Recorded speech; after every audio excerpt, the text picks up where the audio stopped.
Back on deck here in the Weather Center with us once again. Steve, I'm curious, as we move in now to, what is it, 1 o'clock in the morning? Yeah. Here we go. So much talk early on in the day, yesterday, I should say now, about the storm surge. Is that going to play out the way we thought it was? And is it too early to tell the effects? Right now, it looks like the numbers will be lower. I think it's still a significant issue in parts of the Treasure Coast, Palm Beach County. The numbers kept getting lower and lower and lower because the storm track was a little farther off the coastline.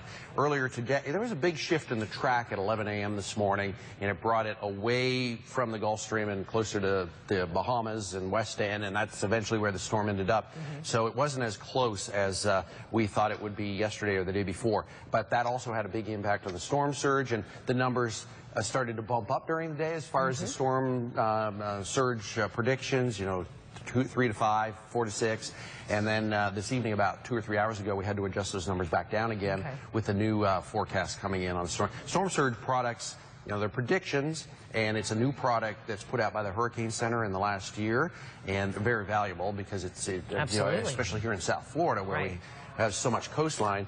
But it's kind of, I want to say a learning experience, but it's a chance where we want to warn people about the storm surge, but those numbers will fluctuate back and forth as the storm track changes. But significantly lower because of that shift? I believe our latest numbers for Vero and down around Fort Pierce are about 5 to 7, maybe 7 to 9.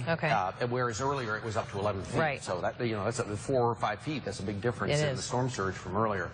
And down around West Palm, I think we're down to about 2 to 3 at this point, whereas earlier it was quite a bit higher. I'm a little concerned, though, because around the Jupiter area, I'm getting reports on the high tides coming up. This is 1 a.m., so some areas and some right now are experiencing the high tide, and as we get into the next 2 hours, we're going to see more high tide times, and we are looking at, I've had reports in some of the spots of extra high tides already, and apparently the low tide earlier wasn't all that low in the afternoon. The tide stayed fairly high, so it's very easy to get more water coming in. I just want to, I'm a little distracted here because we now have a 70-mile-an-hour wind in Vero Beach because of one of the feeder bands is coming through. It just bumped up in the last few minutes. If we can just take a quick look at Viper, I'll show you that. That's at the Vero Beach Airport.